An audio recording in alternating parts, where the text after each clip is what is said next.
It happens the exact second you press the ignition button of your 2018 Honda Civic.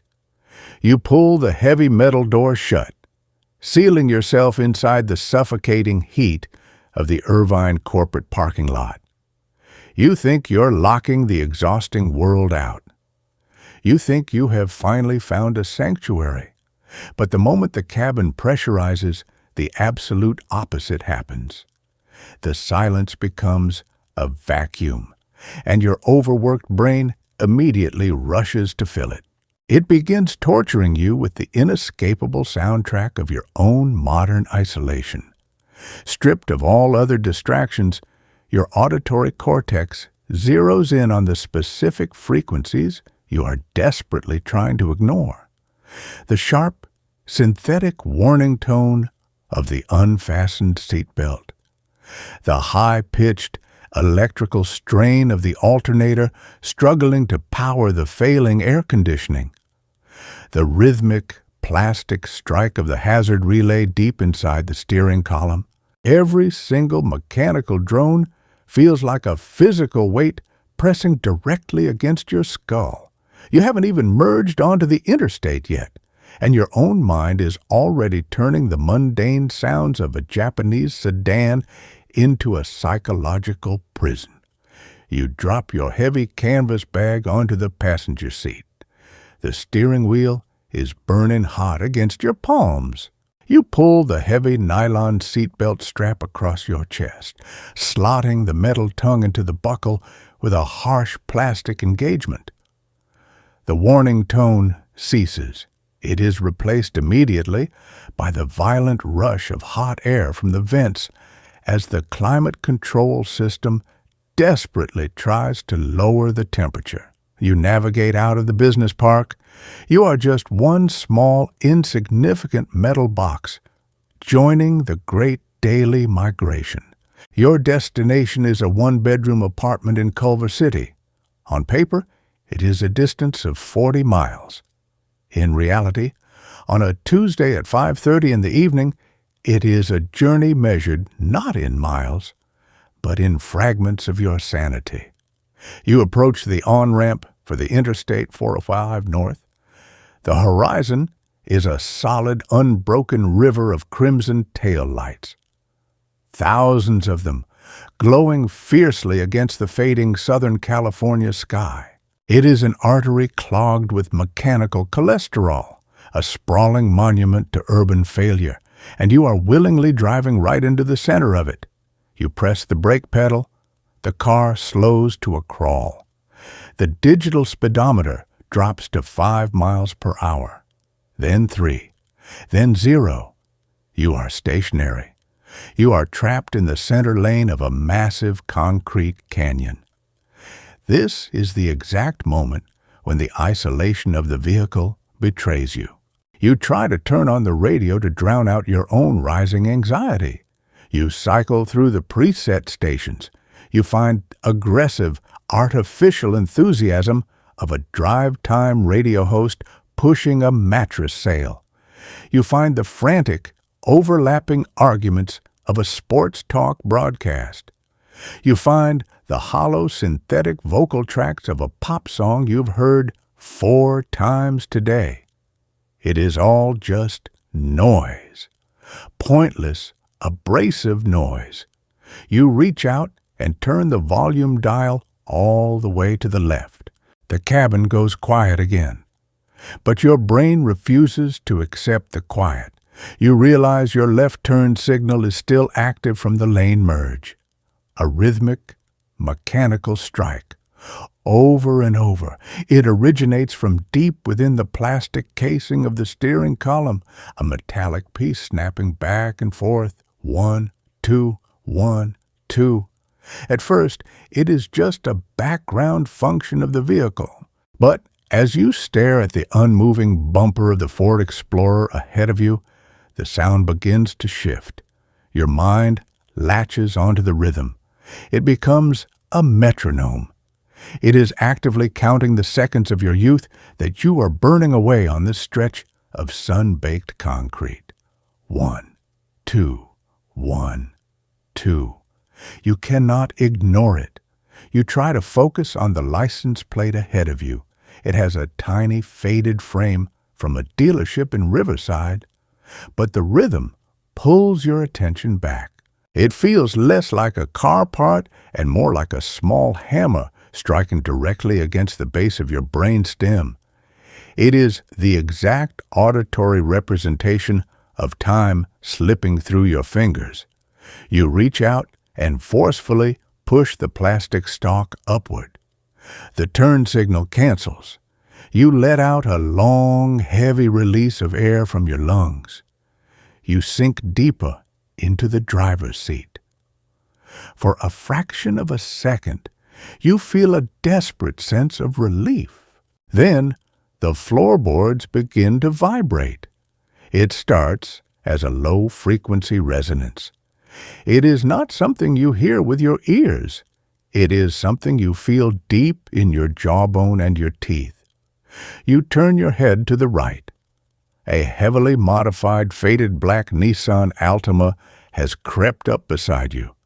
The windows are tinted so dark they look like obsidian glass.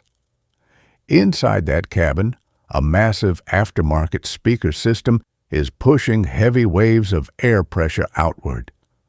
The boss is relentless.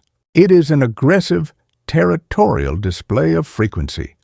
The vibration transfers through the dense air, penetrates the thin glass of your passenger window, and resonates through the cheap plastic paneling of your own doors. Your empty plastic water bottle begins a rapid, rattling dance against the hard sides of the center console. It is maddening. You are forced to participate in a stranger's auditory reality. You have absolutely no control over your own personal space.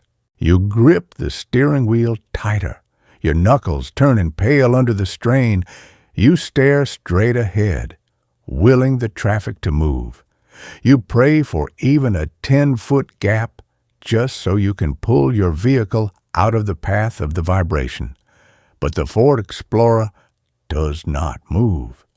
The sea of red lights remains entirely static. Your smartphone is mounted to the air vent to your right. The screen glows brightly, displaying a digital map covered in thick, dark red lines indicating total gridlock. Suddenly, the music application pauses. The internal volume dips. Still 20 minutes of traffic ahead, a voice announces through your speakers. It is the synthetic, perfectly modulated voice of the navigation assistant. It is entirely devoid of empathy. It is a programmed string of code analyzing millions of data points from other trapped phones on this very highway, calculating your misery with absolute mathematical precision. You are on the fastest route. The robotic oracle continues. You stare at the glowing screen. The fastest route. This is the optimal path. This agonizing stationary purgatory is the absolute best possible scenario the algorithm could find for you. The sheer absurdity of it makes your chest tighten. You listen to the mechanical struggle of your car's air conditioning compressor cycling on and off. You feel the engine idling at 800 revolutions per minute beneath your feet. It is a steady, monotonous mechanical drone that reminds you of exactly how much expensive gasoline you are burning just to sit perfectly still.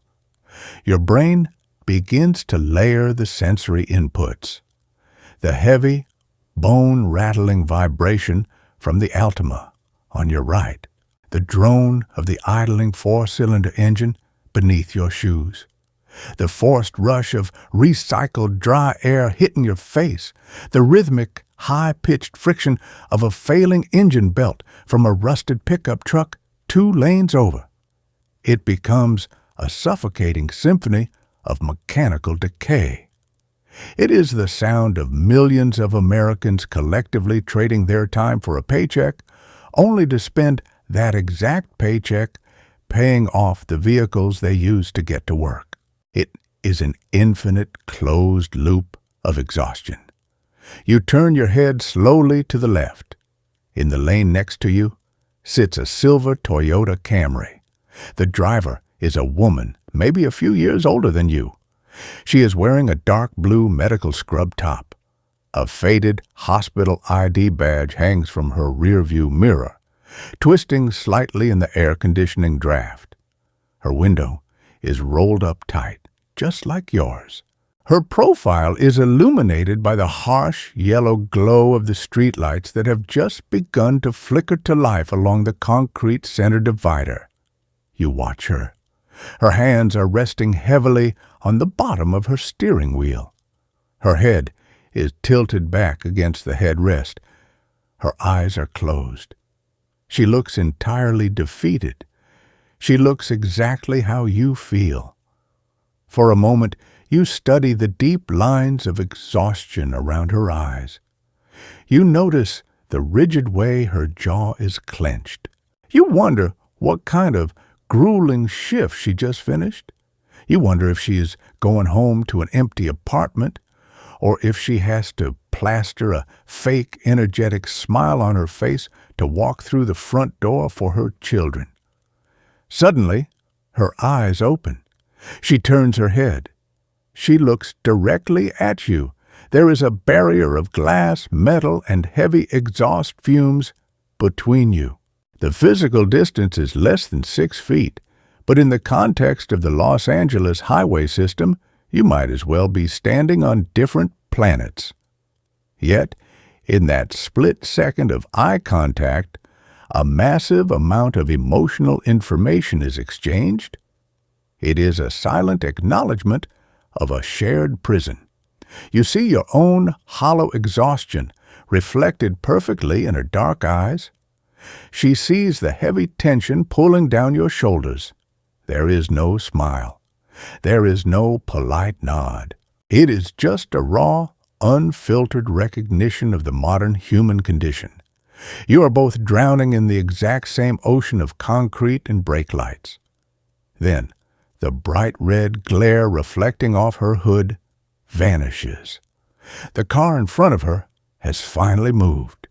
She breaks the stair. She presses the accelerator. The Camry surges forward 10 feet before the brake lights violently flare up again. The moment is gone. The connection is permanently severed. The isolation rushes back into your cabin, feeling exponentially heavier than it did before. 45 agonizing minutes later, you finally take your exit.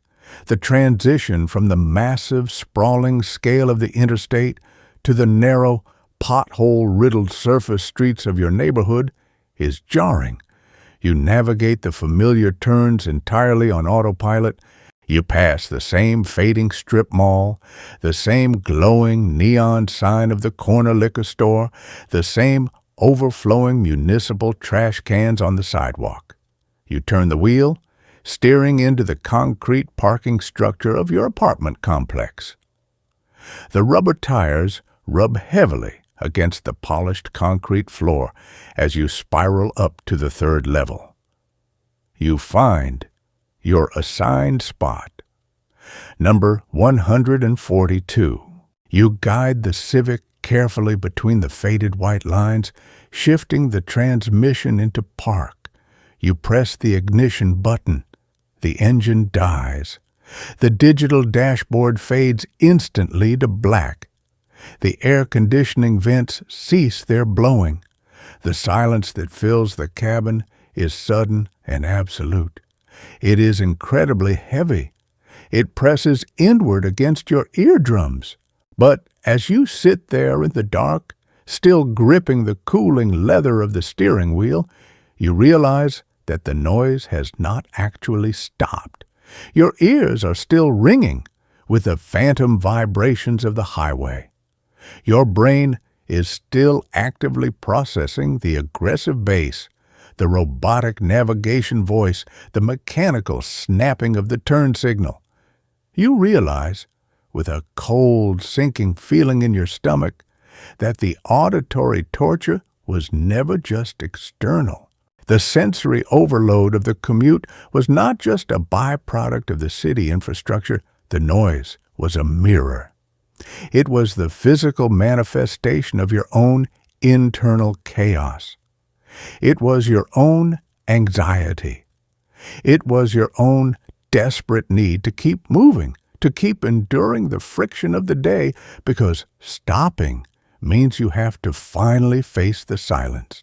Stopping means you have to step out of this secure metal box, walk down a fluorescent lit hallway, unlock a cheap composite wood door, and step into an entirely empty apartment. Stopping means you have to face the terrifying reality that you're going to wake up tomorrow morning and do the exact same thing all over again. You slowly release your grip on the steering wheel. You unbuckle your seatbelt. You sit in the dark for 5 more minutes. You are just trying to gather the strength to open the door. That wraps it up for today. The story you just heard is fiction. But if you've ever lived alone in a sprawling city, you know that the loneliest moments aren't always found in an empty apartment.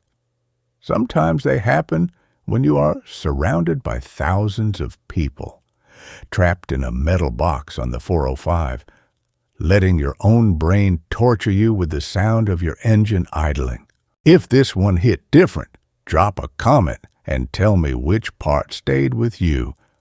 I've got more stories like this coming, so hit subscribe so you don't miss the next one.